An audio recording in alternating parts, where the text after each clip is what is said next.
Ils devaient être source de richesse, ils ont servi à financer la guerre. Depuis des années, on sait que les minerais de la région du Kivu ont rempli les caisses des groupes armés sévissant dans l'est de la République démocratique du Congo. En 2009, selon l'ONG INAF, les ventes de ces minerais auraient rapporté quelques 180 millions de dollars aux milices. C'est à cette situation que veut mettre fin la nouvelle loi américaine sur les marchés financiers qui oblige entre autres les compagnies à vérifier l'origine des minerais qu'elles se procurent. Cette loi, promulguée la semaine dernière par le président Obama, vise à décourager l'achat de minerais provenant des zones de conflit. Pour avoir une idée de l'enjeu économique que constituent les minerais de l'Est congolais, il n'y a qu'à voir cette artère commerciale du centre-ville de Washington à l'heure du déjeuner.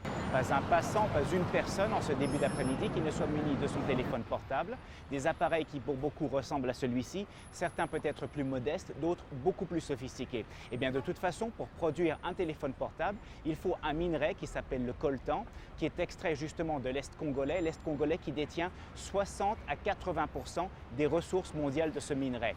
On peut mesurer donc l'impact économique du coltan, surtout quand on sait que le téléphone portable aux États-Unis, c'est un chiffre d'affaires de 152 milliards de dollars l'année dernière. Autre petite statistique, on a vendu 1,2 milliard de téléphones portables dans le monde en 2009.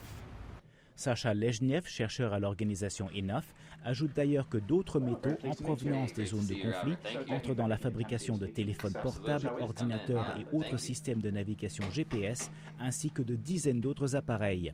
At the circuit board, the 3 T's in gold are right back here inside the circuit. En jetant un coup d'œil sur l'intérieur de mon portable, vous trouverez non seulement du coltan, mais aussi de l'étain, du tungstène et de l'or.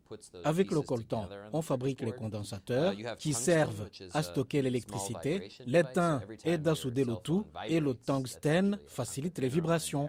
Et si vous retirez cette plaque, vous trouverez de l'or qui sert à relier toutes ces composantes.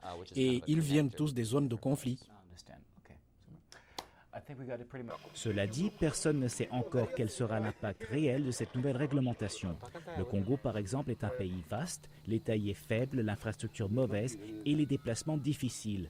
Et en période d'instabilité, le contrôle des mines peut passer du gouvernement aux groupes armés et vice-versa.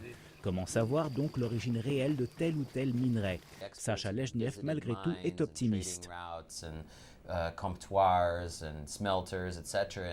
Il y a 6 étapes entre l'extraction du minerai brut dans les mines congolaises et la fabrication du produit fini. L'étape décisive, c'est la fonte du minerai, d'où l'on tire le métal qu'on utilise dans les produits électroniques. Il faut donc s'adresser aux fonderies et découvrir ceux chez lesquels ils se fournissent. Certaines compagnies, parmi lesquelles Intel et Motorola, ont fait des efforts dans ce sens. Toutefois, il y a bien des sceptiques. La politologue Louise Say, par exemple, affirme que les milices armées comme les FDLR ont d'autres moyens de financement et peuvent se procurer des armes sans difficulté. Par ailleurs, la nouvelle loi américaine ne vise pas l'armée congolaise qui, affirme Louise Say, participe elle aussi au trafic illicite de minerais ainsi qu'à la spirale de la violence. Robert Daguillard, La Voix de l'Amérique à Washington.